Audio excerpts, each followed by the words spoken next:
Okay, excuse me. Hi there, guys. Just let me see who's in, if you can hear me clearly, and just to see if you can type into the chat. I'll see it pop up on my end.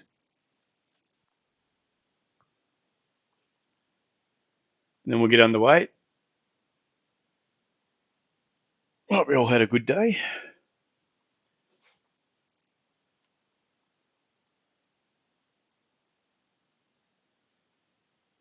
Daniel, g'day, mate. So you can hear me, Daniel, okay? Give me a thumbs up, and then, yeah, we'll get underway. I think there'll be a few more people slowly coming in. I've got a feeling I put the wrong link into the actual original meetup group link for the event. It's our channel, but it's not loud and clear. Fantastic. It's our channel, but it's not the actual live streaming link. And I think I've just done it. G'day, Frank. How are you? Yeah, so that should be good to go. So we'll see if people come in slowly, bit by bit. Alrighty. Okay, so let's get started. Welcome. Hope we had a good day today. Good day in the markets today. Welcome to presentation. So what I've entitled it is 3 key tips used by professional traders to improve your success. G'day, Peter. So feel free as we're going along. I'll go through some bits and pieces. There's a few key points I'll try to make throughout. There might be a few new people that are either watching this now or be watching it later on. And if you are watching it later on, you couldn't make it, feel free to send us an email to support@tradesetup.com.au. Or a few of you probably got my own personal email, just send it there, BradenGardner@gmail.com.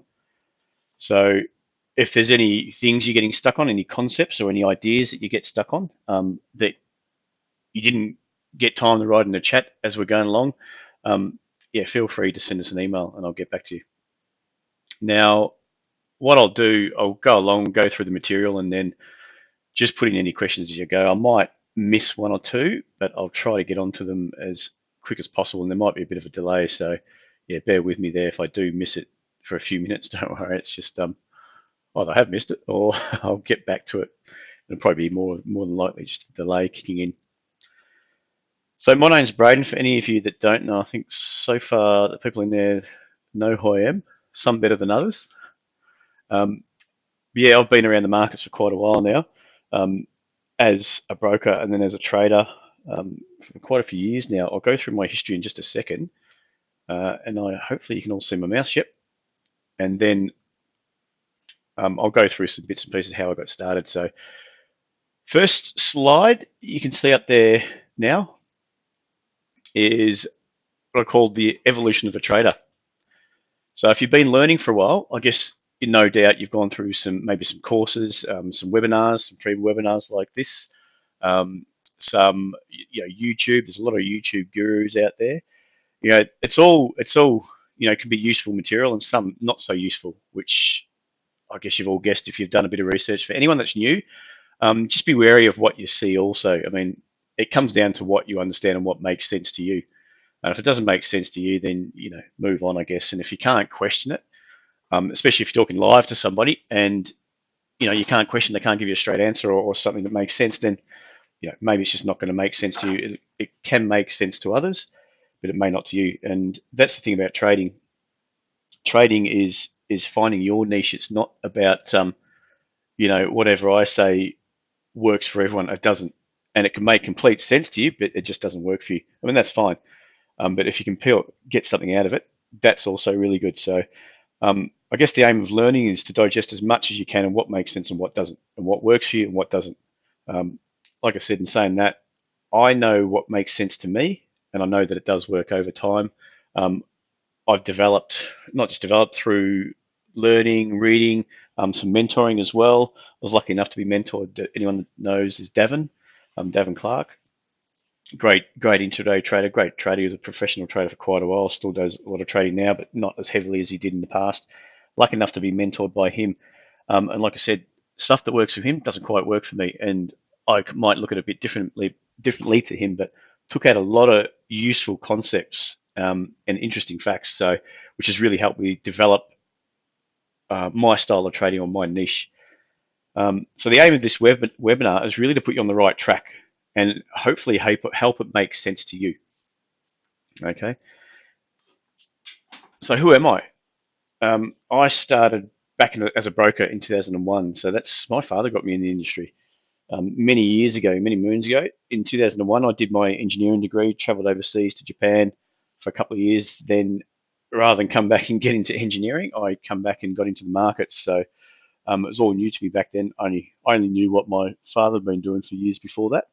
I started into options, trading options and the futures market. And I've sort of worked my way back to stocks and shares and bits and pieces. So um, that's, yeah, I mean, traditionally options and trading options and futures market is quite, I guess, the hardest way to start.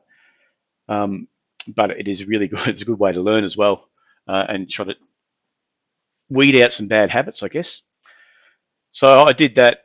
I was in the industry for, I guess, up until 2010, where unfortunately the company I was working with, they basically went under, and we moved across to RBS Morgan's, which is full service equity broking.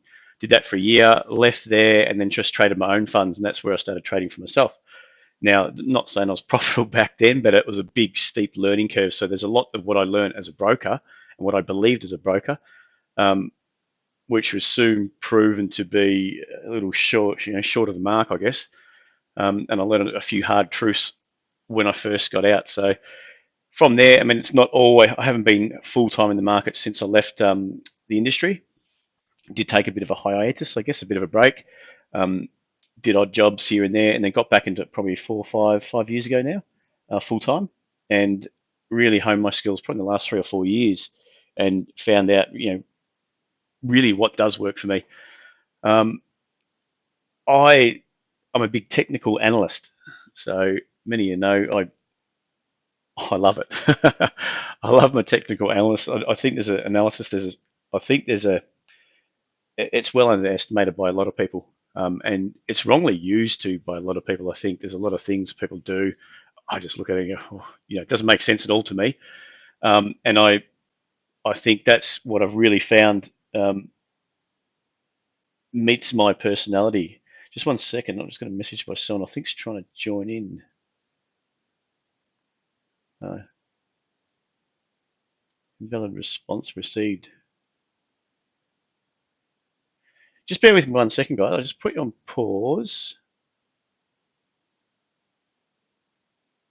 I'm just going to check something. It seems like a few people are having problems jumping in.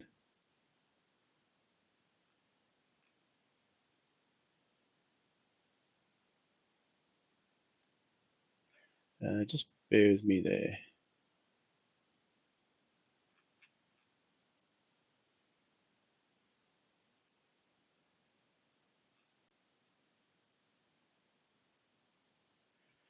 Just want to see what's coming up. Oh no, that's okay.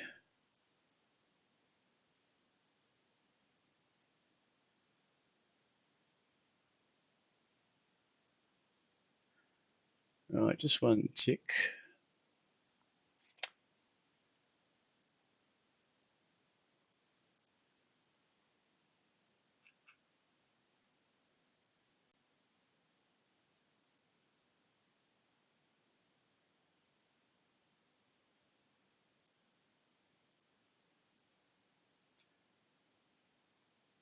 Okay.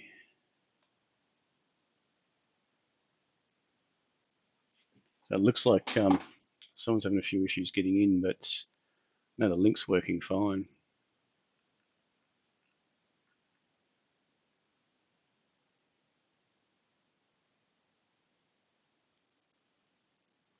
Hmm.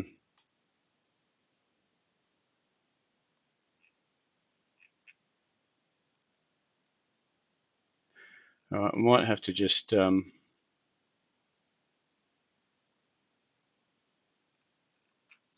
leave them, unfortunately.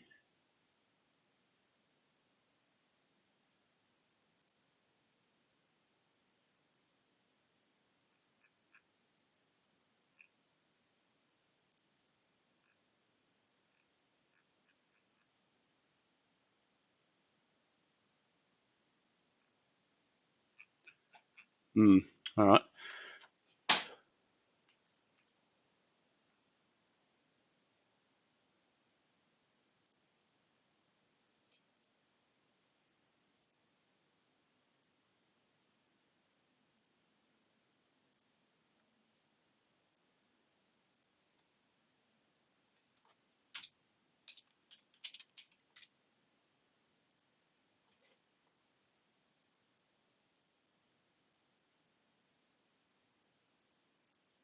All right.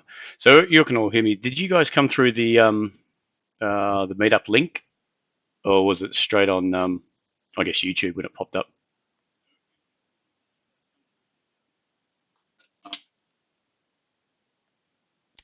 Got a feeling some people are having problems with the link they're using the first one.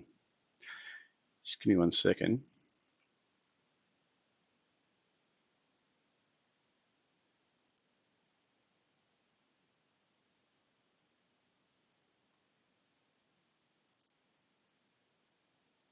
Yeah, no, it's working fine. All right. I'll just have to leave it there by the looks of it.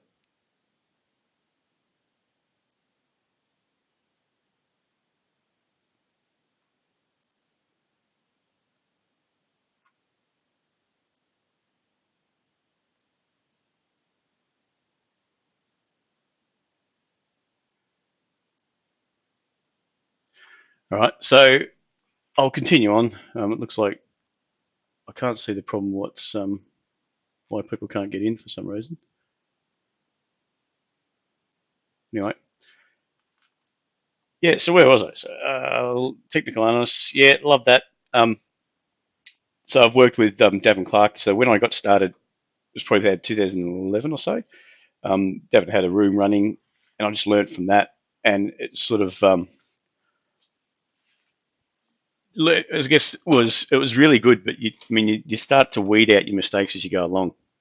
And it was great hearing good, bad, or ugly, hearing the comments from Davin of what, when I send across my material, what I'm looking at, how I'm trading it, I send it across, and then he would analyze it, from what basically from his perspective, and just see, give comments on why you should buy there, why you shouldn't have bought there. And even what I found was that you can have some wins and they're great, but you don't tend to learn from those as much. You tend to learn from your mistakes because, I mean, if you get on the right side of it, whether it's luck or not, it's going to go right and it's going to be sort of pain free.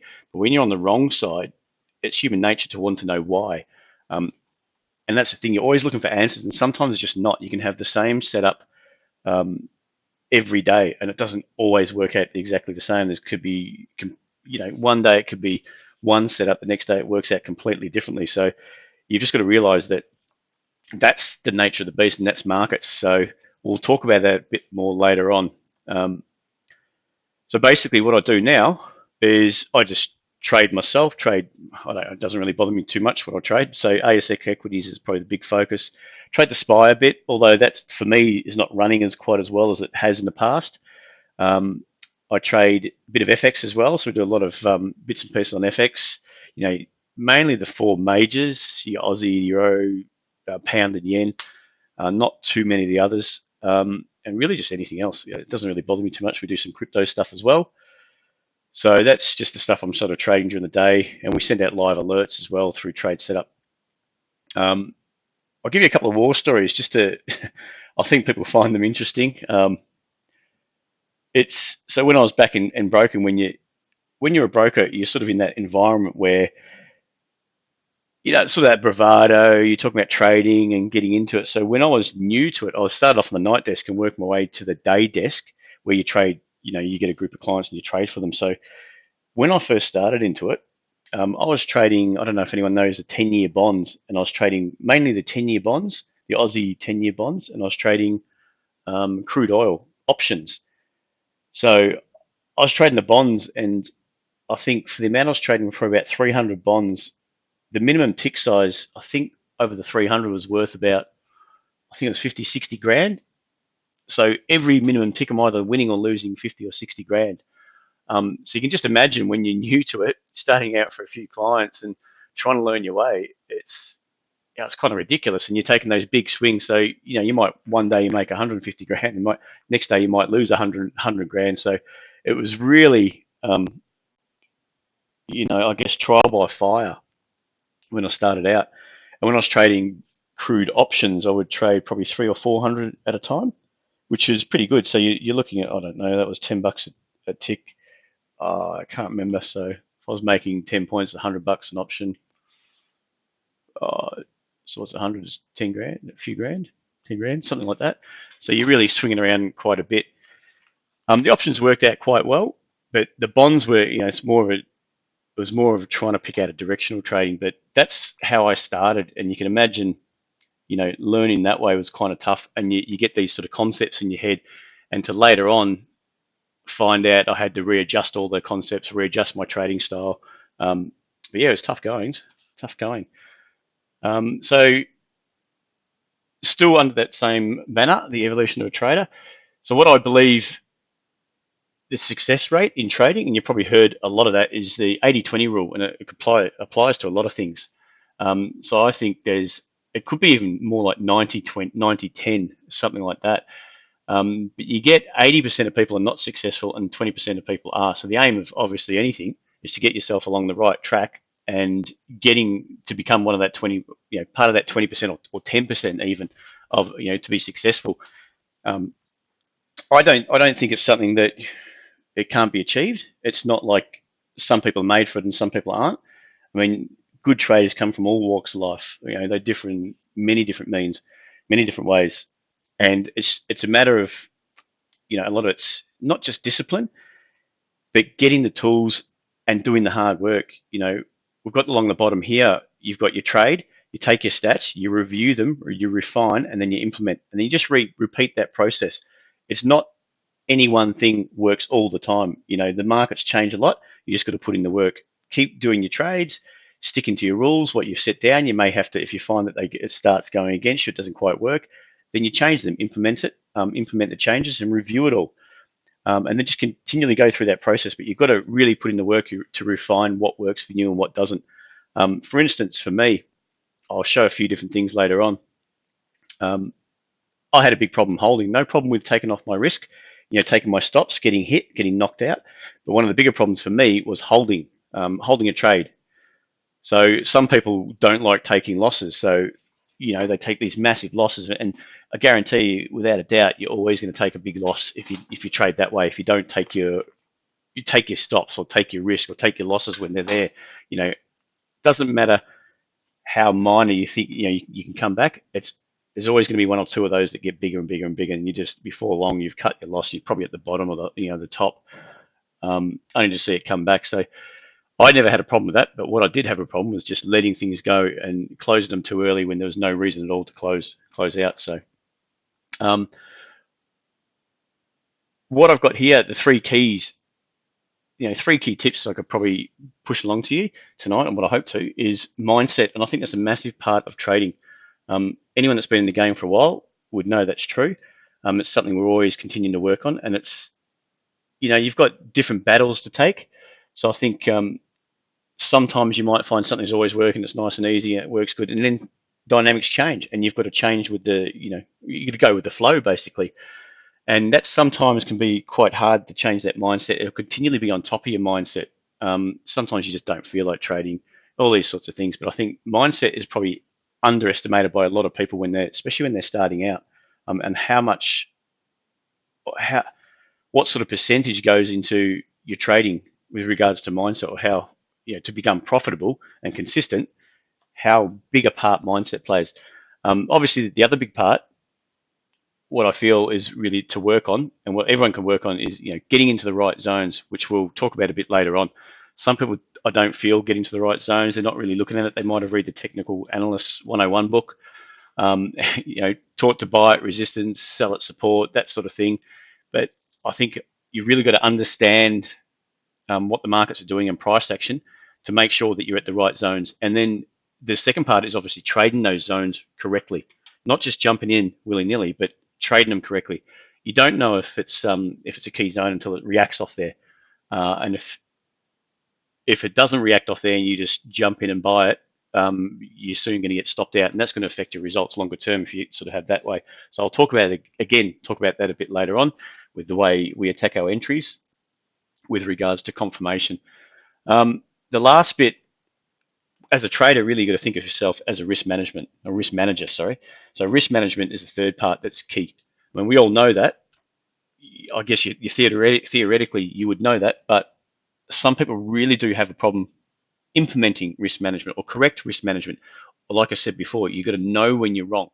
And I feel that the way I trade and what I'm looking for, I'm always looking to put my risk at a level where it shouldn't go there. If I'm right, it should not go there. And if it goes there, I know I'm wrong. So when I know I'm wrong, I don't have a problem taking it. There's going to be times when you get stopped out, you think you're in the right spot, and it goes back in your favor. That just happens. But I think the better you approach that, more often than not, you're going to be in the wrong. So once you take your stop, it's probably going to go a lot further if you put them in the right spot. So risk management's a major thing, and you've just got to forget about your ego and wanting to be right, and just take your losses. So that's another thing. I was talking to somebody, I think it was earlier today, about ego in trading. I was always told, and this is the thing, going back to broking, I was always told you got to pick a direction. It's either going up, down, or sideways, and trade it. I don't necessarily believe that. I don't think you have to pick a direction. I think you have to analyze the market and be prepared to do something if it goes up, and be prepared to do something if it goes down. So basically, don't get off the fence, but stay on the fence. If you stay on the fence, what you're trying to do, I guess, is train yourself to be open to both sides of the market. What happens if it goes down? Now, if I'm at a key level and it's come down to a key support zone, for instance, what do I do? What do I want to see before I start jumping in to buy it? Or if it just starts to break through, what should I see happen before I put my money at risk? And that all comes down to risk management, and just try to, take the ego out of it. You're going to be right, you're going to be wrong. That's all the name of the game. But just forget about trying to be right all the time, and just sort of get something that works, rinse and repeat. Next one. So off to mindset, we'll start there. Everyone can get the same tools for success, but some people have problems implementing it. Now, it's always going to be different for different people. Like I said, I do some things that you may not.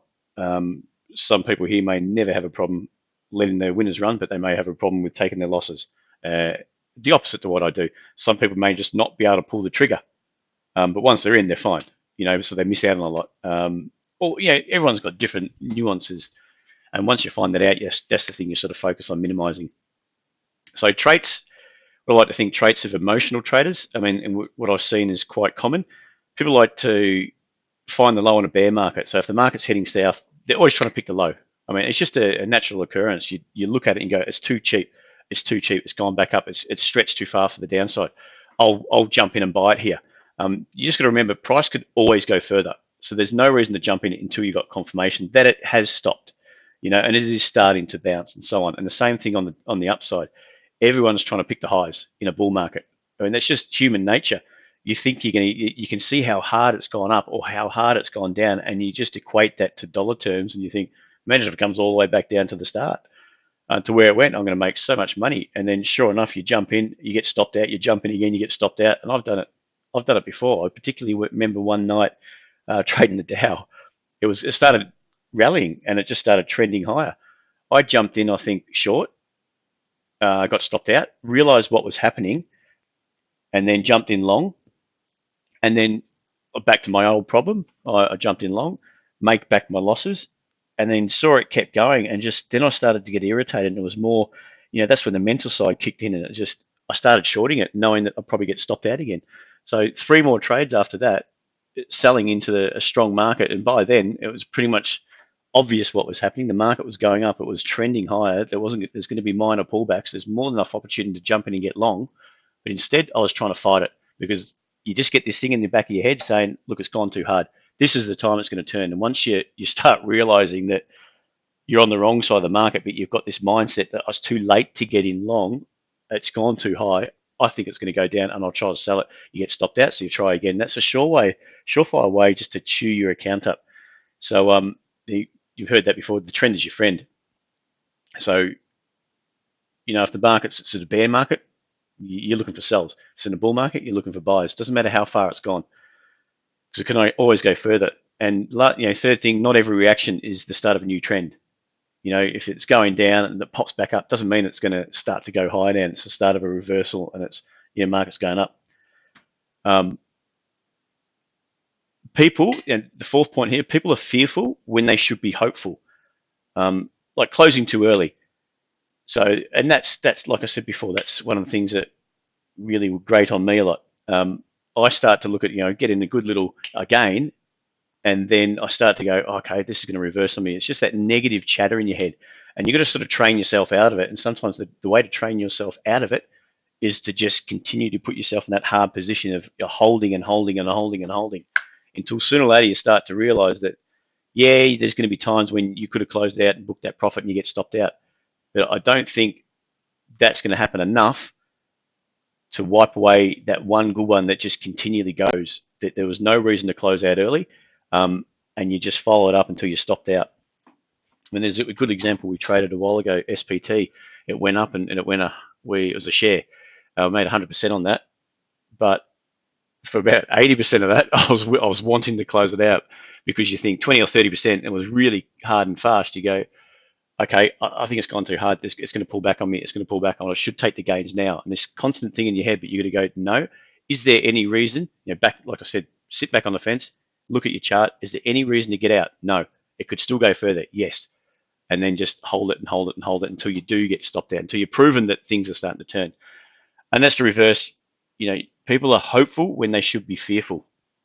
Holding losses, you're hoping for that bounce back. That one's that's starting to get a bit out of hand, you're hoping for it to bounce back. I should start to get a bit of a move on. Any questions while we're going? Just chuck them into the chat. Mindset still. So this is probably a good example of, when you're holding it, you're getting a good entry, you do all the hard work, and then you don't hold it. So this is the start of the trend. I don't know what this is. Could have been the SPY, and it could have been something I actually traded, to be honest.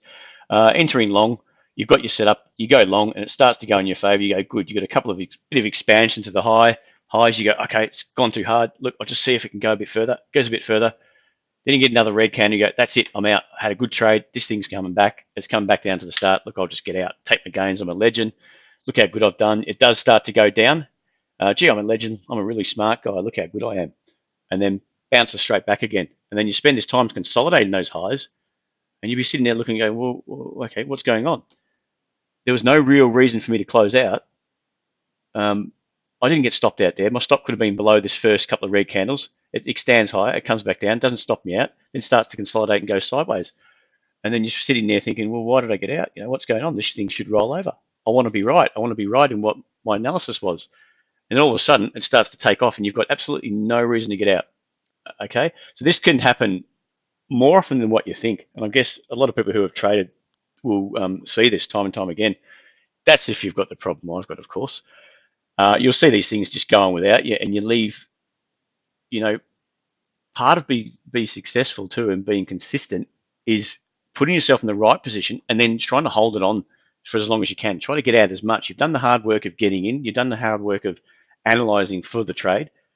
So why not stay in and see how far that can go and let it stop you out? So basically, I think the biggest problem is we inherently want to avoid mental pain. Like anyone, when you're in something and whether you're down, you don't want the pain of locking it in. So you don't lock it in. That could be a little problem. And then sooner or later, you're going to get smashed on one or two trades. Or when you're up, you're making some gains. And you see that, and then especially if you've had a couple of losses maybe, and then you see this one that goes on and you get back the losses, you start going, hang on a sec, I've just made back those losses. Great. That's great. I'll cut it out. I'll cut I'll finish the pain, close out, lock it in. I'm all good. And then that's the one that you shouldn't have closed out because you make back the losses plus 3 times the amount.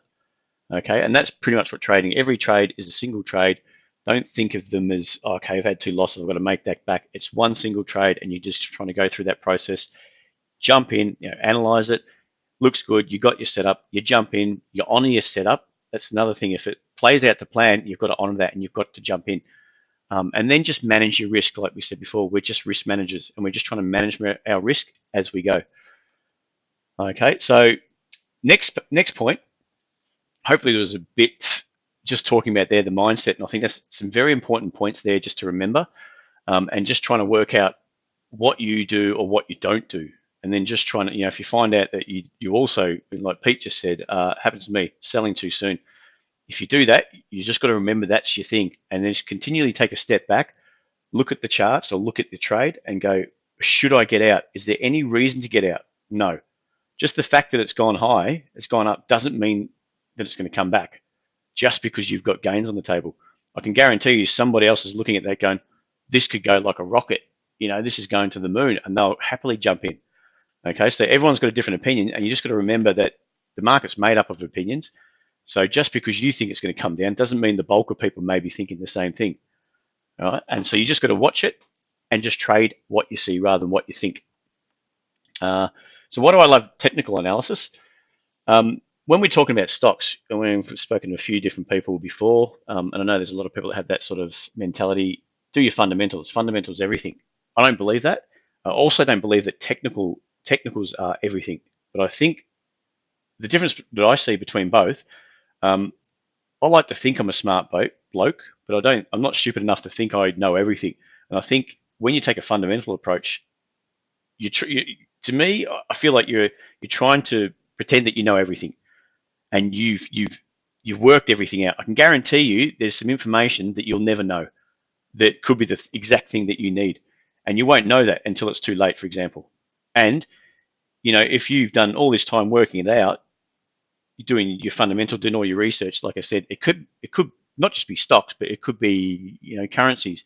You take a macro approach, the Aussie should go up because of trade, because of the the US dollar or whatever it may be. You've done all your work, you jumped in, it starts going down. You don't know why it's going down. I mean, who cares why it's going down? It's going down. It's a simple fact. So what are you going to do? How are you going to manage that? So I think if you purely trade fundamental, I think you're missing a big tool. You can't possibly know everything, is what I'm trying to say. When you're a technical analyst, if I can say that, you can't hide it. Everything, when people buy and sell, it's all on the chart. There might be something you don't know that someone else knows. Okay, for example, you bought into a share, you don't know some news that's coming out. Someone does know, and they start to sell.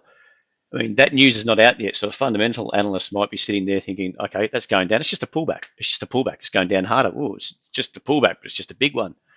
Okay, but what you're looking at as a technical analyst is good volume. It's hit my stop. I'm getting out. I'm forgetting about it because I can see exactly what's happening on the chart. Because once you trade, it leaves a trail. So you can't hide anything on a chart. All the action, all the prices. As soon as someone starts to or decides to buy or sell, it'll show up on the chart. And who cares why? If it's not going in your favor, you've got to question why. Okay, and there's a few different things you're obviously looking at depending on your approach to trading.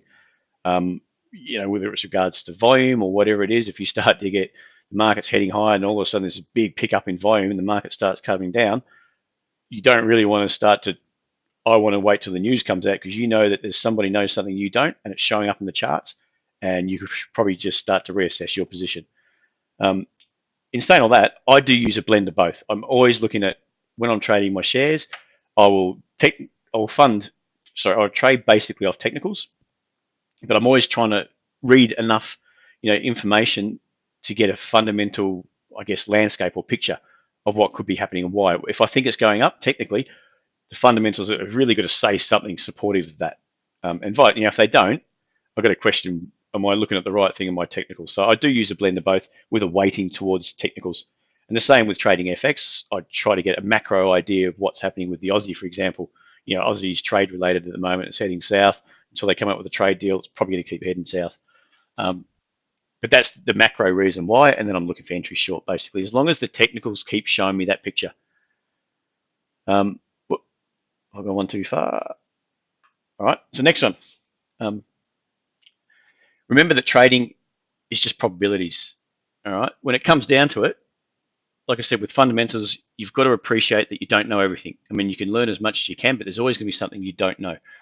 Okay, so you're going to get times where you get caught out. Where in the market you buy it because of this, and this, and you get smashed. some news comes out later on, you find out, and why it's dropped 30 or 40%, and you figure out why, but it's always too late. Okay. So it is a bunch of probabilities trading. You're never going to be right all the time. Anyone that spooks you, they're right, I reckon, even 90%. Either they're talking rubbish, or they're for every 1 point they're winning, they're losing 10. And overall, they're net down. You can have a 90% strike rate, doesn't mean you're making money. Mine's around, with share trading, is around 55%, give or take, but I know it's 2 to 1 or just over. With my history of the last probably 4 years of trading that we've taken. So I know that it works, and over time I'll make money. And I'm just going to stick to that. Keep doing what I'm doing, keep trading the way I'm trading, and keep analyzing the same way and looking for my setups. If that one doesn't set up, if it goes on without me, okay, move on to the next one, because sooner or later I'm going to jump on something. It's going to set up exactly like I thought, and it's going to keep going. Okay. So just understanding that it is probabilities, and you just want to get it on the right side of the ledger and manage your risk, like we were saying before. So I want to understand price action, price structure. That's the key for me. Building a picture of the market bias, so whether it's going up, down, or sideways, and how do I take advantage of that. Price action is a big thing for me, and defining the key levels. And this is what I think is quite important. Defining where you want to put your money at risk and why, and what key area you want to put your money at risk. Where you expect some sort of action and reaction, and how do you trade that. I want to know why key levels exist and why they are important. Where I could potentially expect washouts. Anyone that's new, washouts meaning, for example, if it comes up into the previous high, the market's pushing up into a previous high, you don't always just sit there and go, I'll just buy and stop above it. There's a lot of different reasons why, but the market can pop up, get through it, trigger the stops, and turn around and just start heading south from there. So we call that a washout. A lot of the time in currencies, you tend to wait for a washout. If you're buying off a support zone, for example, you want to buy off that support. You just don't dive in there, because I hesitate to say the pros, but say a lot of big traders with a lot more backing than us, your professional traders or your sophisticated traders will know that people just sit there with their buy orders right on support, wait till it comes down to trigger their buy order. The problem is they go straight through it and trigger their stops as well by washing those traders out, washing them out and popping straight back up again, and then it starts to rally. So your idea can be completely right, but you get stopped out because it's just the way you enter a market. Okay, so you got to understand why it's important and what to expect for different things. You want to always trade in the unknown, not the known. A lot of people are wanting to have more, confirmation when they're jumping in. You're always trying to jump in, and that's just our human nature. We want to know that we're going to be right, and that's the ego at play again. But by the time you know you're right, everyone else knows they're right as well. So who's left on the sidelines come to jump into the market, to continue it higher? So you've got to get comfortable with trading in the unknown, and you've got to understand what price action is happening and why you want to jump into that area, to the unknown. Because basically, if you can jump into the unknown and it starts to play out like you expect, and by the time that rally starts to kick in, everyone else is starting to jump in, you've got people to start to sell to. Yeah. Key levels depend on the time frames we're looking at. Sometimes they're brought into a short-term support level, which turns out to be near long-term. Yeah, exactly. So there's something to be said, and I'm a big fan of the different time frames. Always different time frame analysis. Looking at, I don't exactly trade off pure setups, as in candle setups. We've got the second high or low on a candle, the second close of that candle, I'll jump in. I look at price action. And I do that so when I enter, I just want to go down a time frame to refine that entry. So I might use intraday trading. I use down to a 5-minute. I might use a 30-minute, an hourly, and maybe just touch on the daily as well, but to know exactly what my bias is of the overall market. And that comes down to this last point: planning a trade and managing your expectations. So you plan a trade, you look at your different time frames. You've got a bias of what's happening. You know what you want to see. You know your levels. You plan it out. And then if you jump into it, you got to manage what you expect to happen. If something doesn't happen that you expect, you got to start managing that and why it's happening and why you want to either reassess your stop or reassess your exit, or let it go. All these sorts of things that go through your head.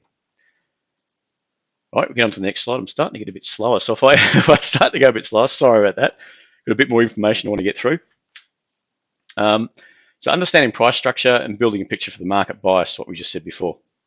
Price structure looks at the key levels in an instrument. Doesn't matter what it is, whether it's CFDs or your FX, your shares, anything. We're looking at the key levels and when most of the people are starting to get involved into the market, where we would expect some sort of action and reaction. Markets, for me, I always thought, well, I've seen it more often than not, markets do go from contraction to consolidation to expansion. Okay, so that's what we call the different phases of the market. We're generally like to get involved into a market when it's going to expansion, and that doesn't always mean expansion on the daily. It could mean expansion on the, when you're intraday trading on a 1 minute chart or a 5 minute chart. You might just be looking for expansion over the next half an hour. It doesn't matter. It's still the same sort of idea. So we're just trying to determine which phase of the market we're looking at and where we want to get involved. Ideally, like I said before, in the unknown. When is the market expanding? So we want to go with momentum. So essentially, what I base my trading around is momentum, and just trying to analyze when I think that's going to kick in, when the highest probability of me seeing that momentum start to kick in, and I'm on the right side of the market, and I'm going with the flow, and I'm going into the known, where I might start to think of taking some of the trade off, or taking some of the risk off, or exiting, taking some of those profits. I always thought there's a good thing to know is anchor charts. So like we said, with different time frames, I would determine one of those to be my anchor chart. Generally, if I'm intraday trading, probably the half an hour chart. So if I think my anchor chart's for half an hour, I'm looking for that half an hour pullback, and I'm trying to get involved in that pullback, I might be going down to the 5 minute chart for my entries. But I would determine that to be my anchor chart, where we might just, we define our price action, our levels, our key levels, where we get most bang for our buck. And then your trading charts, like I just said before, your anchors maybe the 30, your 5 minute might be your trading chart. Okay, so concepts to look for. And there's a few people been following me for a while, talking about anchors. So anchors to momentum. And this is what we're basically talking about. You might just say pullback, you might say swing levels, all these sorts of things. I just term them as anchors to momentum that's going higher. So when the market pops up, you make a new high, you invariably sooner or later you get this pullback. So that when we get that pullback, we're trying to get involved somewhere on the pullback, and that anchor is only confirmed when we break up through that high, or at least touch on that high, the previous high. Once we get through there, you move your anchor up.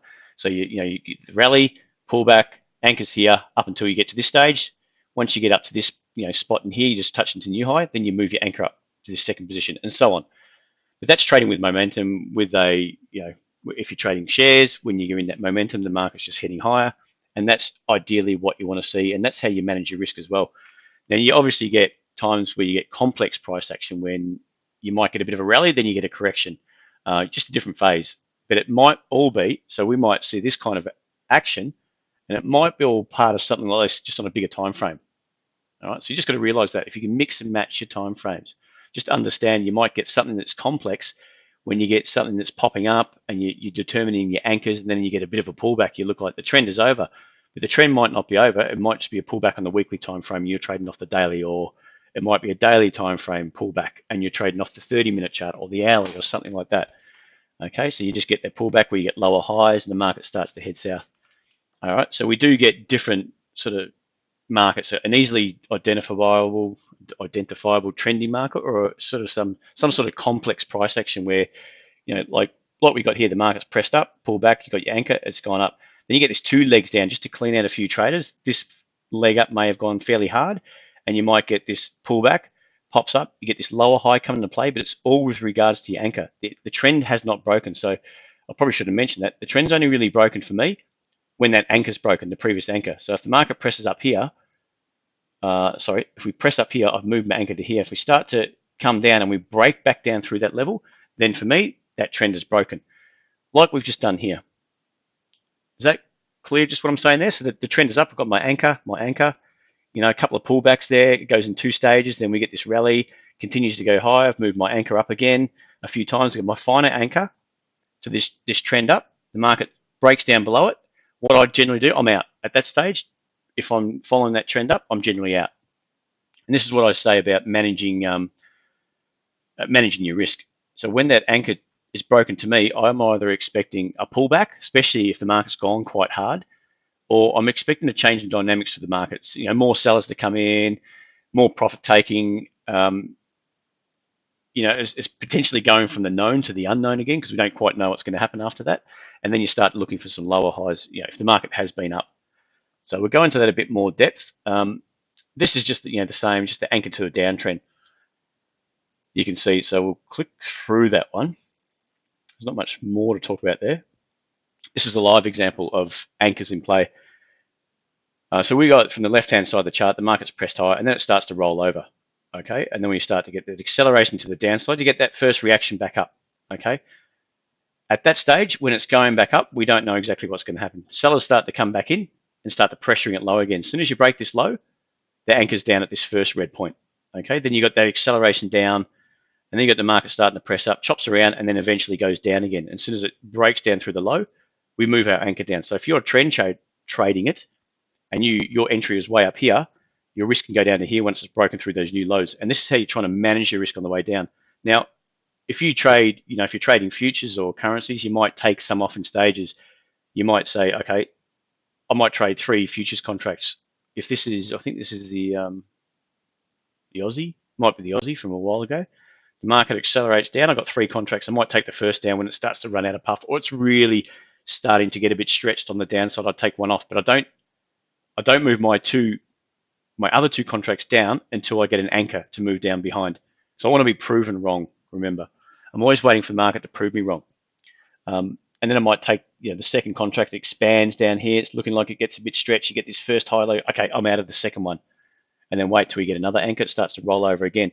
And I've got my risk on my last position just above this anchor here.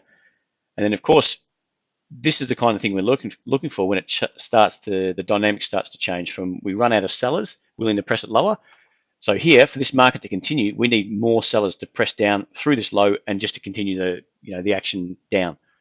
When we don't get that and we start to get a retest and a fail and it starts to pop back up, we break that anchor. Okay, this trend has changed. This trend down, we don't know if it's going to start going sideways, it's going to go up, it's going to contract up on a bigger time frame. We don't know, but we'd rather be out in the sidelines, reassessing it, waiting for a new opportunity. Just any questions? So concepts to watch. I probably should have taken this one out. Failed highs and failed lows. So that's when what we're really trying to talk about there is when you get the market trending down. If we can, like I said before, I'll just draw it up. Let me just 1 second there, just get this tool up. So like I said before, when the market's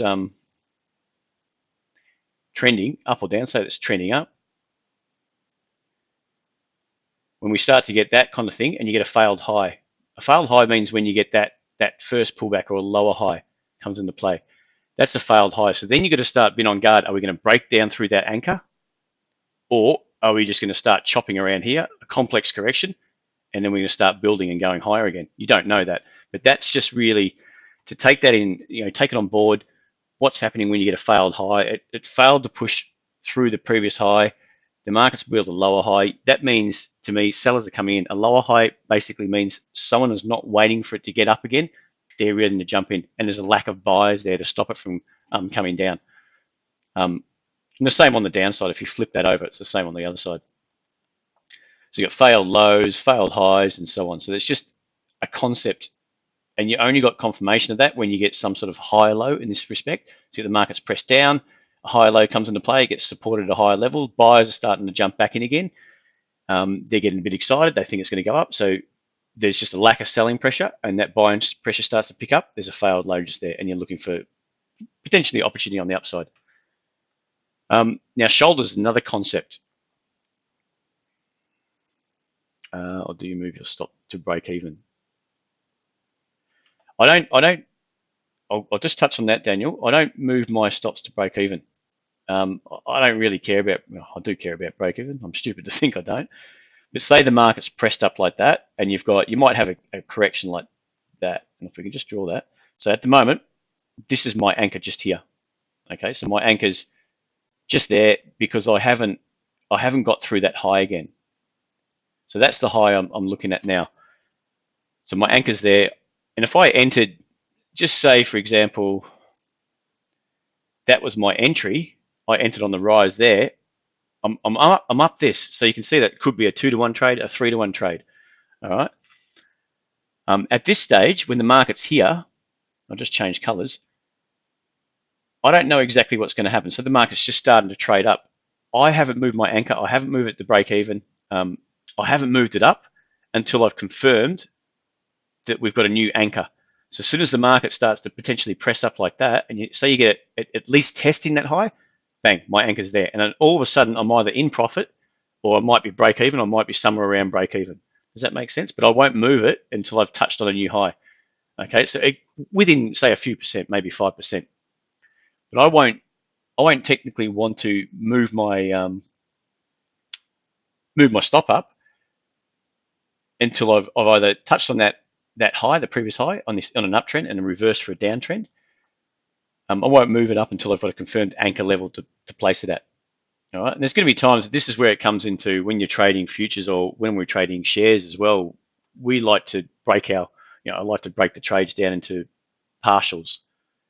Trading futures, 2 or 3 contracts potentially, or 3 positions. It could be $10 a point on a CFD, or $20 a point. You might split it up into 5, 5, or 10, 5, 5, or something like that. Into different positions, or just 10 and 10. It expands higher. You take 10 off, just to lock away some gains and let the second 10 run. But I'm still trying to ride it because I don't know if this is going to turn here or if it's going to go all the way up here. I don't know that at that stage. And I'm just trying to manage it as I go. If we start to get this price action, great. I'll just start to manage it. Bang, bang, bang. Move my stops up with the anchors as I go. Does that make sense there, Daniel? I'll just move on anyway, but we'll probably touch on that a bit more in just a second. So shoulders is just what I think is a good concept, and this for me is a very important concept because it's the way I enter a market. I enter basically off a shoulder. So this is what Systematic Quant was saying with regards to different time frames. Say the general trend is down. Say we can see that trend is down. We've drawn up our sloping down trending line, if you like to say. The market's pressed up into it, then it's expanded down. Okay, it's contracted up, expanded down, contracted up, it's expanded down. So if I'm looking at the start and I want to enter, I don't want to enter when it's contracting back up again, like in the green. I don't want to enter just anywhere there. I want to enter with confirmation that it's heading down. And where do I get my confirmation from? The unknown is here because you're not 100% sure that it's going down. You don't know this red or that price action is going to play out until it has. Okay, but what you're trying to do is minimize that risk and jump on board in the unknown. When it starts to get here, I guarantee you there's someone waiting for it to, probably on this one, say down here, for example, there's someone waiting for the confirmation to break that low and then they're wanting to jump in. I won't do that. I'll be jumping nice and early on the short. So if that's wrong and it becomes a double bottom and it finds support down here, I'm up. I'm at least up something. I've got some money to bank or something like that. So I tend to be looking for shoulders. Okay, and we say the shoulder is a lower high in a downtrend or a higher low in a rally. Does that make sense? All right, we'll just get on to the next one. So basically what we're looking at is the expansion is in red, like we say just here, and contraction of this downtrend, contraction up, expansion down, like I've just got marked up there. And we're just looking to get involved. So if you just happen to come across this market when it's expanding up for the second time, all right, and you're looking for a place to enter, I'm always looking for that lower shoulder, and I'm looking for that expansion. I'm looking for the market start to move into, I'm looking for contraction when it comes out of contraction and starts to go into expansion again. And I'm looking for a continuation of that downtrend, and I want to look for that first minor pullback. And again, this might be my anchor chart, could be a daily, and I'm looking for the shoulder on an hourly chart, for example. Does that make sense? And not just a shoulder on a daily chart. I'm looking for something smaller. I'm looking to refine that with an hourly chart. All right, so what we'll do is, and here's just an example. It's just a live example of the concept of shoulders. So we've got contraction up. The market starts to expand down. We've determined, when we don't know it's on the left-hand side, the far left-hand side of this chart, or off screen, for example, we just assume that the market's trending down. That's our contraction, higher against the trend down, and we're looking for expansion back down again, and we want to get involved. So you can see it starts to break this, starts to break down from this move up. we get that first push down. We're not, it's not 100% confirmed that this market's going to roll over just then. And we get this sort of expansion back up, or we get the shoulder start to play out, and we can really refine. We can take that entry with a breakthrough, say this blue line, which is just a minor higher low, and off that shoulder, and then bang, down we go. All right, and then until we start finding that it's the reverse, we start holding a higher low. That move's starting to run out of steam on the downside. That expansion starting to run out of steam, and it starts to go back into contraction. And then we've got another opportunity here, potentially another opportunity there. All right, but that's just an example. That's the overall trend is up, down, up, down, up, down. So that could be, we're looking at the anchor chart. This could be an hourly chart, but the longer term trend, say on the daily or something, is just up, down, up, pullback, acceleration down, pullback, acceleration down. And within that pullback, you get higher lows, higher highs, and then it starts to roll over when you get your shoulder. All right, any questions just there, guys? Is that making sense? I'll get on to, okay, so this is just where I'm looking to enter basically. So when you've got a continuation move up and it's just quite stock standard, it's, higher highs, higher lows, higher high, higher low, your pullback, you're just looking to jump in on the pullback. And I'm, again, like I said, I'm just looking my time frame analysis to refine that entry and jump in when it's starting to rise again, it's starting to expand higher. Contraction, expansion, contraction, expansion, and so on. And this is obviously just a corrective phase. So we might have this leg up, this is initial leg up, might be something like this, and then we get a clear break of the anchor, and then we get a corrective phase on that time frame that we're looking at, and then we start getting some higher lows coming to play, and I'll be looking to buy off some higher lows, or what we said before, shoulders. Okay, and then just look to jump in there. Okay, but that's ideally the zones that I'm looking in. If it's just a stock standard move higher, you buy into your pullback, you're buying when it's coming on the rise. And then if you've got a corrective phase, I'm waiting for a higher low to come into play. Okay, so if the overall market's heading higher, a corrective phase, higher lows come into play, I'm just looking to buy after the higher lows, because a higher low in an uptrend is confirmation that buyers are stepping in early, looking to buy into a rally. Okay. And this is basically how I would box up your entry and know where my risk is. So when I talk about higher lows, let's just go back a step. And we'll take that off. So that's the expansion up. You might get a move down, and then we start to get that action. What I'm looking for, I'm getting a pullback, a high low here, and then basically from there, once it breaks through that high and it's a confirmed high low, just 1 second there, guys, just 1 second.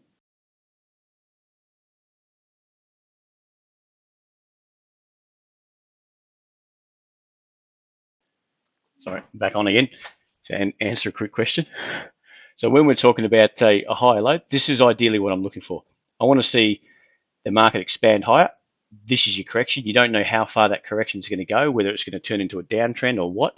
As soon as we start to get that higher low come into play, meaning buyers are wanting to step in at higher levels, they're not waiting for to come down here or down here. They're just willing to buy. Once that higher low is confirmed, I'll buy on the break, and I'm looking for this market to expand into new highs. So that's the idea in red, and I'm looking to enter nice and early, like you said before, in the unknown. So it might be a bit uncomfortable, but by the time people look for a break of that high, basically the previous high here, I'm front running that entry.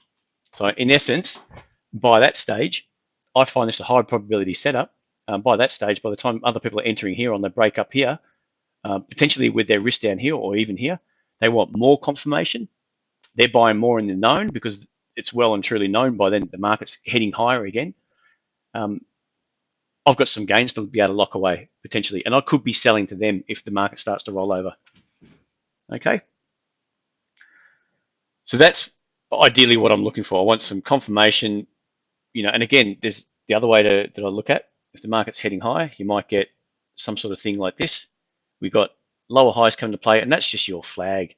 And as soon as it breaks up, I'm buying on the break there, and it could be on, like I said before, on a lower time frame. But that's how I'm looking to box up, and that there also minimizes my risk on the entry. So, like I said before, there's a lot of retail that would probably enter, say for example, here. Whoops, just do a different color.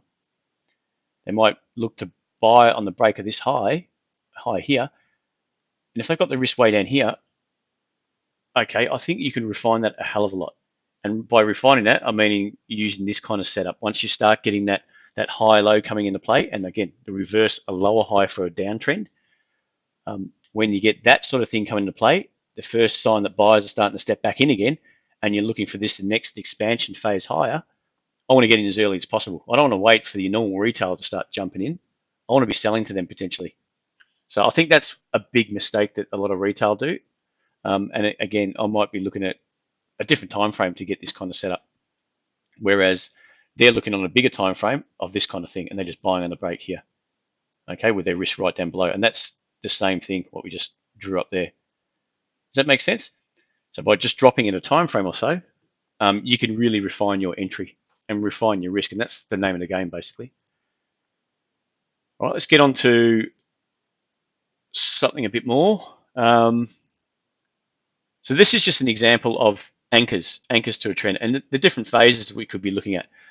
So when you've got something like this, whether it's a corrective phase or a consolidation, we've all heard that term before, when the market's stuck between a high and a low and so on, and it's just chopping between highs and lows. You don't want to just, I find that just the wrong thing to do if you're going to sit on the low of that channel and buy it, or sell at the high, because who knows what's going to happen. I don't think that's the right zone to buy into, and yet that's not momentum. It's just sideways price action. The market's going sideways. Buyers and sellers, there's no winners just yet. Okay, there's no clear edge between the buyers over the sellers or vice versa, meaning buyers are not in control or sellers are not in control. When you get the market chopping around there, they're still fighting it out. Okay, as soon as you get that initial break up, in this example, the market breaks out of that consolidation phase, I'm just basically looking for the first pullback. And another point, I use my MAs, I'll talk about in a minute, the 50 and the 20. That's what I use, and I want the 20 to be above the 50 for a rise, for a buying opportunity, and I want the 20 to be below the 50 for a sell. It's as simple as that. So if you inverted this chart, turned it over, the same sort of scenario, it breaks out down the bottom, I'm looking for the first to sell into the first pullback, and using the entries that we just described before. Okay, and you can see here the market's expanded up.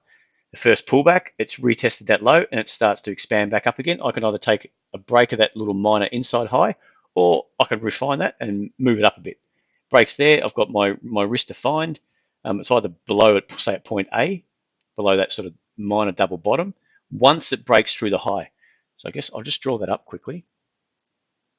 I just want to draw that to make it clear. So what I'm saying here is that if coming up to this green candle prior to that, so just forget about all that action on that side. Prior to that, I'm looking at that, go, look, if it holds here, holds that low, retests it and fails and starts to go back up again, continue on with this overall trend because it's popped up here. I know exactly where I want to enter, and I know exactly where my risk is. If I buy on that break up here, which it did the very next candle, and my risk is below, say at point A, or even better, I'll just draw that, my risk is here, then I've boxed it up. I know exactly where my risk is, and I'm thinking this is all part of a bigger move up, okay? It's all part of, say something like this, up, down, up, down, up, down, up. So that's the sort of trend on a bigger time frame. And I'm just looking to get in as early as possible, okay? So you can see the way we're using anchors. You use your anchor, potentially here. This is more of a complex correction. You wash out that anchor. Maybe it's changed direction. I might be out by then, and locked in a good handy gain from there. Okay, and then if it continues high and we get this same sort of thing playing out, this bigger corrective phase, and it looks to go back into expansion. Okay, I'm looking for another entry again. Okay, let's move on there. And this is just some entry zones. I think this is a CBA, an example on the short side of shoulders again, and where I'm potentially looking to get involved on the short side. Some of these didn't quite work out as well as others. I mean, if you jumped in on this first trade, you might have a break of this low through here, your risk just above. You might have moved your risk down a bit and taken a small loss when it retraced on you and bounced back again. When it went back, rallied back up here. This second one, you pretty much had clear skies all the way down here, and you could have taken a handy little gain on that before we got this second phase, this pullback. And then you're jumping on this shoulder here. Never really turned until somewhere down here when by then you've locked in some handy gains. Does that make sense? And that's just by using the concept of anchors for a trend and risk below the anchors, because once it breaks that anchor, that's where you're proven wrong. Okay. Let's just go on to the next one. Price action defining key levels in key areas. So that's ideally with the shoulders. That's where I find my key levels with a trend. And this is what we've already really gone on this, prepping the market, defining your anchor chart, where your bias is, and defining your key levels where you expect action and reaction. If it's in a trend, the market's pressing higher, I'm looking for my first pullback. I'm looking for some sort of higher low to build, my reaction to be in that zone, and then I'm looking for my entry. Okay. I'm not looking in here at all because I think this is just chopping around. Nothing's proven itself just yet. As soon as we get a clear break to the upside, I'm looking for a pullback and I'm looking for my zone. I don't want to just buy on that break because it could be a washout. And by washout, I mean, I'm just going to have to close it down and open it again, aren't I? Let me just try that again. Let me just do one thing. Here we go. By washout, I mean at this stage, for example, if the market's just banging, let's take that a bit smaller. If the market's just sort of chopping around here,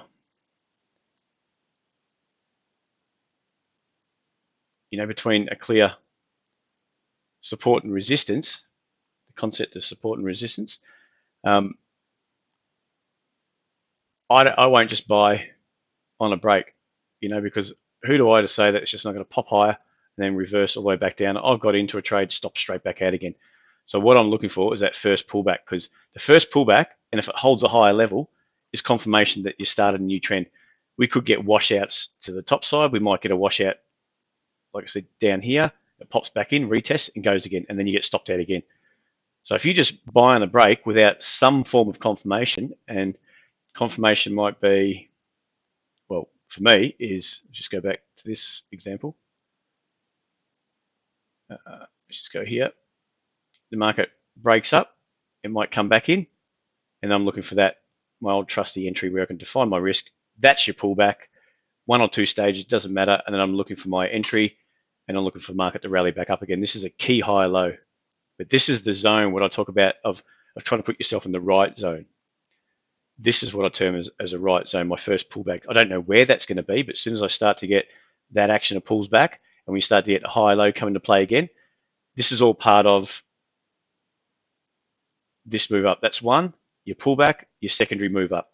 Okay, and I'm looking to refine that with my entry like this. Does that make sense? All right, we'll just continue on there. Why key levels are important and why we term it the known and the unknown, fuel for a move. Key levels is just where we expect action and reaction. Okay, we expect to see buyers and sellers enter at key levels, not in between. So and there's no reason why you can't trade this as a range. You trade it off the bottom end, buy on the bottom, sell on the top. But what I like to do is sell with a shoulder trade. So that there for me. So what I've drawn up here, I find a prime entry might be in here or here. I don't necessarily turn that as a prime entry. Yeah, it could be, because we're ideally looking for it to go to the bid zone, to the offer zone, to the bid zone, to the offer zone. So if I'm looking for a short, I'm looking for to sell opportunity. I'm looking for it to go to resistance, to support. And if I get my shoulder, my entry, my lower high, okay, I'm looking to get involved, because the idea is, okay, it's going to continue down. It's not just going to go boom, straight back up. Okay. And here, look, I wouldn't turn that because we've got that break. As soon as we get that break, if we get that, look, you could go short, but you've got to be on guard that that's not going to turn and reverse on you. But if it does, okay, that's just a loss. It's as simple as that. All right, but that's how you can attack, a consolidation phase, but on a smaller time frame. Or ideally, I'm always looking to go with the trend and looking for it once it goes into expansion and the momentum starts to kick in. That's where I wanted to get involved in the market. So we also, that's where what we mean by terming, trying to understand where we're going to get involved in the unknown, where it's, okay, it could be a bit hard, but that's where your payoff's going to be the biggest. We want to know where the anchors are, what the market bias is from our anchor chart, how we determine that, where traders could get trapped, meaning caught on the wrong side of the market, because don't forget, let's just go back to that example again. If someone, let me just clear all this up. Let's just go, we'll go here, and we'll just draw it back up. So we've got that action there, we've got our support zone. So at this stage, we don't know if it's just going to blow out through the top. Ideally, I'd be looking for this for a potential short, or I'd have to wait to build up and long. So I want a key higher level.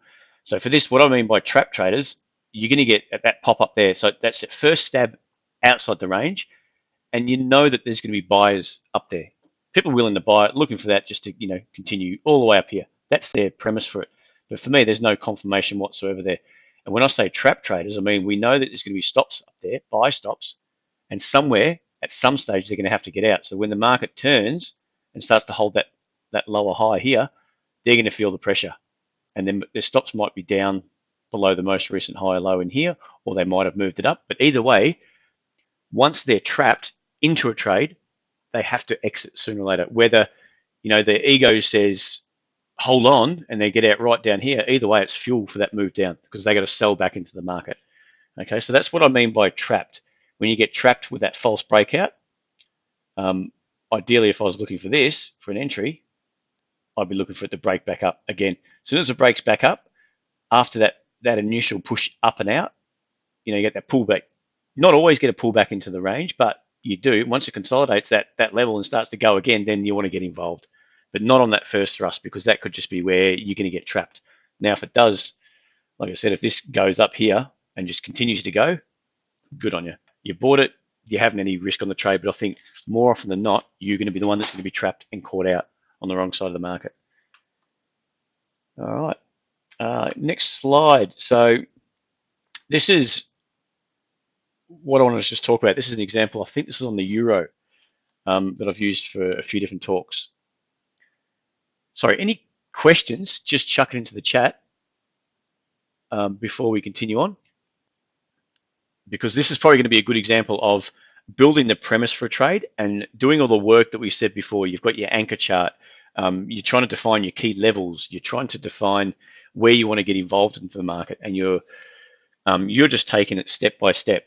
So what we'd be looking at, this is the process. So this is what plays out. We know that in advance. I mean, this is Harry Hindsight talking here. The market, we know, is rolled over here, but there's good reason why we might expect that market to start rolling over and the trend to be down. So if we start to go along and start drawing in some key levels, all right, so a key level is obviously at this high. That may not have even come into play. We can see another key level is at this lower level, all right? So you've got a failed high here, like we said. It's confirmed when you get that shoulder, all right? So you can basically draw your trend line sloping down across the tops before you get into this zone, before we get the action kick off. You've got a key level up here, just below, I think it's this 1.13. It's touched 1, 2, and it starts to fail again when we get lower highs coming into play. So when you get the lower highs coming into play, you go, okay, that high there is confirmed, and we're looking to potentially something on the downside. So when you're on the downside, what we've drawn here is another key level. All right, at I've got 111.25 here. I hope you can see that okay. And that's only because at the stage when we're looking at it here, that's touched 1, 2, and it's reacted back off that zone. So you know that there's buyers that have bought it up off there, and potentially that could be fuel for a move down if they get caught. Okay, if sooner or later they have to exit. But you can see what we're starting to do is draw a picture or get a plan of attack of what we're seeing. All right, and what we may expect. So by the time we get to this, you can see this blue vertical line with the red arrow. That's what I'm analyzing up until that stage. So at that stage, we'll go on to the next slide. We're looking for a trade. So we know we've got a low here, a higher level. We've got this this zone through 112, 111.25, we start to get this initial breakdown. Okay, this pop down that takes out that previous low just in here. All right, so that's your key points, and then we get that pop back up. Okay, another lower high. So there's more sellers willing to come into the action to press it lower at that lower level. But the thing is, this market starts to accelerate and takes out that previous low again. So you got the low taken out here, even the low taken out here, a low taken out here, a low again, taking out the previous low. So that action started to accelerate on the downside. So, and it's even traded through that key support at 111.25 and started to bounce back again. So that's got to be a bit of a heads up of which side the buyers or sellers is starting to take control of that price action, and which side would you prefer to be on? For me, ideally, after seeing that, I want to be on the sell side. I don't know where, I don't know how it's going to play out just yet, but I want to be on the sell side of that. Okay, I don't want to be on the buy side. I'll just quickly draw up what I mean. So by this stage, we've got a level here, a level here. Okay, on this push down, this level's not broken yet, but that's key because it's a previous low here. And this is the information that we've got at our fingertips straight away. But what we're seeing is lower highs here, lower high here, a potential lower high coming into play there. So we know at that stage there could be another, if this market starts to get heavy and starts to roll over and sellers start to really take control of that action and push the market further down, this is a prime area at that stage, right there, right where we are at that blue point. So if we go on to the next slide, it's that point right here. Okay, so we're at this stage. So what I want to do is just take you through the theory of a trade, of potential short setup and why we would enter it. So at that stage, what I would do before it's gone from before the action started to play out, this is the kind of thing I would do. All right, what do I want to see? For my thesis is that from my anchor chart previous, I think the market's going to roll over. Okay, so I would draw up what I would want to see. Okay, lower highs come to play, where potentially my entries on the short side could be, and what I want to see. A vague sort of a move, a plan of attack, I guess. All right, and then the same on the upside. I mean, if I'm completely wrong and this thing starts to go back up, there's no reason why it can't. What do I want to see, or what if I see this red play out? Why I want to steer clear of my selling, a sell potential into the market. Does that make sense? So if this red starts to play out, and my thesis, my plan of attack was to sell, if I start to see this thing play out, okay, I want to keep away from a sell opportunity. Obviously, there is potentially a buying opportunity, but because my mindset might be purely with a sell side, I might just want to steer clear. Okay, and I mean by when I start to see a higher low come into play. All right. So at that stage, I've drawn it up and I've drawn in a key level. If it starts to break down this orange line, I think it's about 111.40, sorry, 111.40, I want to start really taking notice of that, because I think this market's really starting to get heavy. Sellers are really starting to come back in, and sellers are starting to push back in. Buyers might be starting to step aside and giving a clear run for the sellers, or clear rein for the sellers to push it down and push it strong. But that's my level at that stage. So if we go on to the next trade, next slide, it's the same sort of thing. So I've just marked it up a little bit clearer. All right, a little bit more actions come into play. So at this stage, we go, oh, hang on a second, that lower highs come into play. So we're trying to front run a move down. So we're trying to find an entry in the unknown when we think the market's contracted back up from that big time frame. So the market's contracted back up, and we're looking to enter short in that prime zone. So what not only are we've seen on the bigger time frame, our anchor chart, the market's contracted up, and then on the lower time frame, we're starting to get sellers coming back in. We're getting lower highs on that lower time frame. All right. So what we've got here, we've got a secondary line we could draw, red, because we've just got this this low coming into play. The market's tried to press up. If it was a buyer's market, it should have gone up. There shouldn't be sellers coming in at the lower level. All right. So go to the next slide. Okay, we're starting to break through that previous low. That's a big heads up. So what I would do is draw up a potential entry on the push lower. When we got that pressed down, it's starting to react back up. If this confirms somewhere in here and sellers start to come back in, I might want to get short here. I'm happy to get short because as it starts to roll over, I know exactly where my risk has been. So as soon as this level's traded, a lower highs come into play, and my stop goes straight above that. And I'm looking to get into the unknown when I'm looking for expansion down. Okay, does that make sense there, guys? Just what I've been talking about there. Any questions? Just chuck it into the chat now. And then look, we'll get on to the next slide. But if there's any questions just off what I'm talking about here, feel free to chuck it up. Actually, so this is the zone we're talking about. This is the zone here we're analyzing. That first pullback. Does that make sense? After these, this breakdown here, we've got these lows coming to play, that reaction back up. And when we take the step back, this is here. So then we start getting these initial further lower highs coming to play. So let's see what played out. We know now. That entry played out well. We entered here. Our risk was above the red. Initial risk was here. As soon as we entered short, our risk goes bang straight above. And we've got our first anchor. So anchor on that smaller time frame is this trend down, and we just want to follow the anchors down. So once we entered, it's all about managing your risk. So this is the expansion down. You can see these are all sort of the anchors I've marked up to the trend down. You might want to put your risk at, and it comes right back to about here. When you get down to about 110.60 thereabouts. So it's somewhere in the vicinity of 80 pips. So if you're doing one contract on the futures at $10 a pip, that's $800, isn't it? $800 on just that one move down. All by analyzing the charts properly, analyzing your time frames, getting your bias, putting your key levels. If those key levels break, what do you expect? Planning it by drawing up our zones. And then once you've done all that and that entry is triggered, you really should be honoring that work you've put in and going short and putting your stop just above that. And then if you've done everything right and you've got yourself on the right side of the market and you've analyzed it right, you really shouldn't have too much problems. If you do start having problems, you're going to start questioning, well, was I really right? Or is there something else in play here? Something that I don't know. And then you just manage your risk accordingly. All right, so that's probably where I would have exited. I mean, I probably would have got flushed out of there, but hey, that's the nature of the trade. And you can see it got a bit lower, but eventually it started to come back anyway. So that's probably really when we go in the unknown up here. When it starts to get down here, it's more of the known. So you know that anyone that's lucky enough to get up at the highs, getting short at the highs, is probably going to start to want to take something off the table for whatever reason.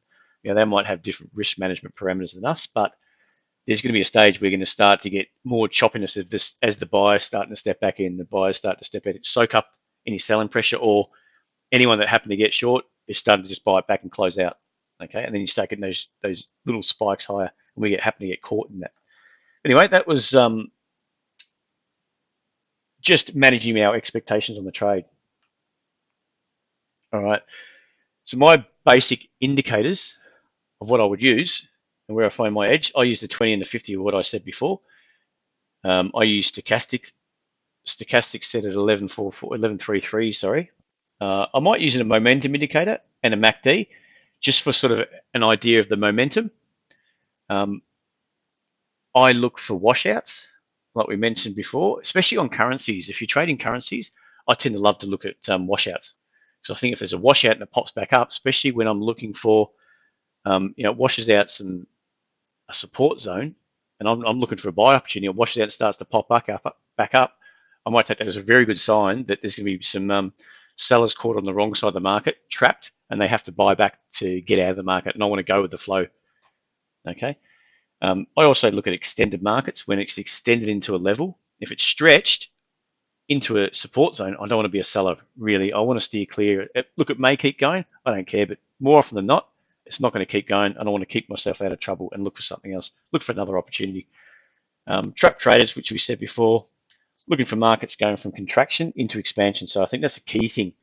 Always look for when the market, you analyze it and you're looking for it to go into expansion, whether it's via, like we mentioned before, using your anchors, using the key levels, trying to determine those key levels. And lastly, I'm trying to always trade in the unknown. So I want to be one of the first into that trend. And I'm using my, if it's an uptrend, I'm using those high lows. If it's a downtrend, I'm trying to analyze it for the first sort of sign of weakness through a lower high. And I'm looking to enter in those zones when it's nice and early. Look, if I'm wrong, I'm wrong. And I'm taking minimal risk on it. But if I'm right, I'm in nice and early. And once it becomes the known everyone else on the sidelines is starting to flow into it, and that fuel for the move is starting to be used up, I want to start to step aside, or think about step aside, or really start to manage it, tighten up my risk at least. So that's probably about it. I've got a few examples I'll go through, but for anyone that's new, anyone that watches this later on, feel free, if you've got any questions, send it through to support@tradesetup.com.au. There's a mobile number. You can catch me on, not all the time, but if you do leave a message, I'll call back. If you send an email, I'll definitely get back to you. Get involved at TradeSetup, www.tradesetup.com.au. Or if you just want to get some free information and just some bits and pieces, join us on TradingView by just searching trade_setup, that handle there. So TradingView, I think, is really, really good. It's a really good product. So any questions, chuck them in the chat. I'll just go through a couple of examples, see what's here. And then I won't go through this. We'll just run out of time.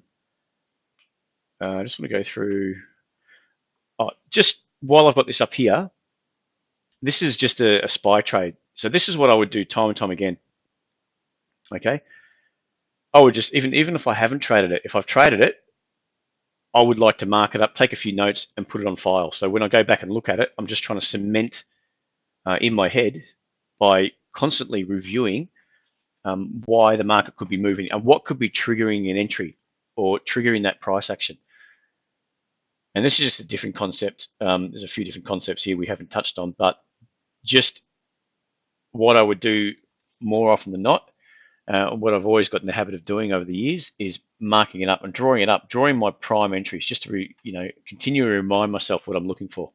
And if I have a bad day, a bad week, bad month, it's always a good source to get you back on track. Go back to your file, open up some of these ideas or the trades you've done in the past and look at the key important points with the price action, and just try to get back. It helps you get back on track as well. So just remind you, if you start to, you're starting to do something wrong, or there's some,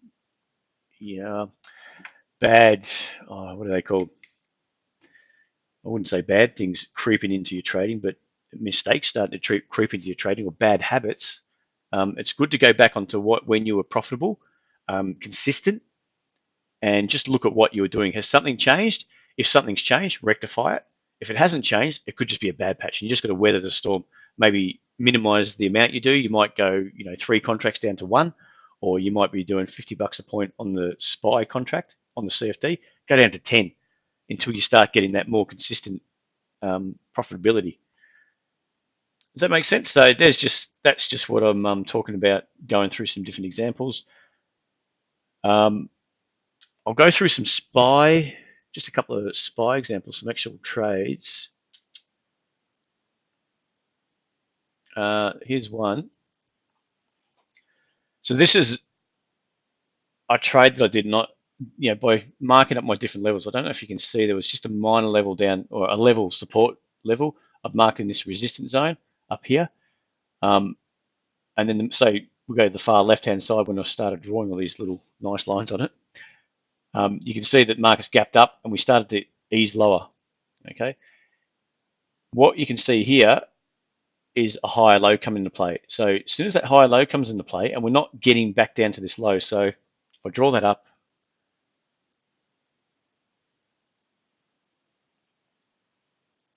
what I've just mentioning, so this is the move. Essentially, this is the move down, the move up, the move down, the move up, and the move down. So this is a high low. So we've got a low here, new low, and this is starting to play out the higher low. So as soon as this level's broken and we start to get about here, okay, I'm happy to jump in because I know that my key risk is way below this low, and I know that there's quite a bit of fuel built up on the short side here, potentially here, and they started to come back in here. They're built up on the short side, and that's fuel to squeeze back out to the up, for a buying opportunity. Does that make sense? So sooner or later, those people who are short have to get out, and there's been enough time through here of sellers built up, and they start to get it wrong here. The market starts to turn. Your initials, they close out here, and then the late ones close out here, and then the last, not last but not least, they close out into support, into resistance, sorry. But that's the trade. Actually, it was, I think I put here, great first trade for a change. So when I was going through the SPY, I would do 3 trades, and more often than not, the first one was a loser. So I think this was a one-off this day. I just did one trade, quick 11 points on that, and then that was it. But you can see it's that price action we were talking about. As soon as that higher low come into play, I know that there's going to be pressure on the sellers, and I want to take advantage of that. Now, just go to, there might be a couple of extras I can just chuck up. Here's another one. So again, high low coming into play here. What caught me out, if I can just draw that out, just another example on the SPY futures. I don't know if anyone trades the SPY. But again, the same sort of scenario. You've got the market's pressed down. It's got a low here. We've reacted back up. The market has pressed down again, and this is the first sign that buyers are stepping in the higher level. Okay, so it's just that thing. Higher level means buyers stepping in early, means some sort of change in dynamics. There's sooner or later the sellers are going to get squeezed out. Okay, and all I've done really, you can see that line I've drawn. Just take that one step back. That resistance zone through here. This level holds. We start to pop up. The price action starts to pop up. Pull back. I've just bought on the rise. I didn't wait till it got up here, which I probably traditionally would. Bit aggressive there, but I knew where my risk is and took the risk. So no problem. Got stopped out at low. Okay, we start to pop up. You realize when it starts to pop up again, it's still this kind of action. These two legs, especially on the SPY and currencies, a lot will do that, and they fall short of the previous low, which means that that's just there to chop people around, bring some sellers in to turn around and squeeze them back out of the market. And sure enough, we got that little rally back up. I didn't take much advantage of that. I think I got bored by the time we hit the afternoon. But basically, yeah, that was the reason behind it. You got another high low come to play, and the market's expanding higher. Once we started getting up here, again, this is what I was saying before. My problem is holding. I mean, in that respect, it turned out all right. But this could have kept going all the way back up to this previous high. I could have had another 10 or 15 points on my of gains on my plate, but it didn't. So that was another example. That's probably,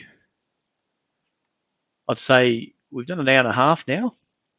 So just before I start wrapping up, is there any questions? Here's just another example to look at. Again, on the SPY. Is there any questions you might want to ask just while we're here?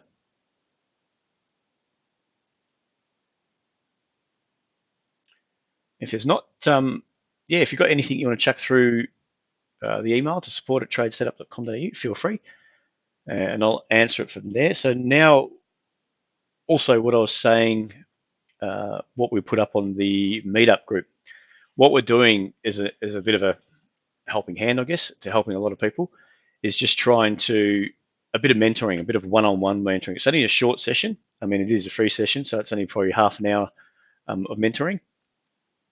But giving you the opportunity to ask a couple of questions, put up go a bit more in depth than what I was just describing here, with potentially a few more examples. But there is that opportunity. So if you are interested in that, and then from there, what we'll do is do a secondary one, but it's dependent on our platform, obviously. So if you're interested in taking up that opportunity, just send us through an email again to support@tradesetup.com.au, and I'll get you out some information and we can get that set up. I can just send you out a link. You can pick a time, and then we'll sit down and do 30 minutes. But if you know me well. I like to talk. It'll probably be longer than 30 minutes, but there is that opportunity for anyone that's interested. So I think that's about everything. What I can go through, there's not much to talk about. I've just got a few different examples here. You can see the same sort of concept. Once you get the markets pressing lower, starts to hold higher levels, you're sitting on top of the MAs. I think that's all important. It starts to react off the MAs, meaning don't forget the MAs are the averages, your 20 and your 50. I like to buy above. 20 is above the 50. I like to buy when they touch on the MAs or they're above the MAs, and sell just the reverse of that concept. So you can see there's a few different ideas here. Trades that turned out quite well. But that's about it. All right, guys, I think I'll call it a day there. I'll call it a night. Thanks very much for joining me. I hope you enjoyed that. I hope there's something useful there. And what I'll do, I'll put up a few more talks on this meetup group. It seems there could have been a few issues with this one tonight, but anyone that managed to listen, I'll put up on the meetup group as well that the recording's available at YouTube. So sorry about that if you did have problems and you listen to this later on. But yeah, next time we'll get it all organised. There's going to be a few more in next year. In 2020, we'll start getting a bit more active on Meetup and doing a few different webinars. So thanks for joining me. Have a great night, and I'll speak to you again soon. Cheers, guys. Bye.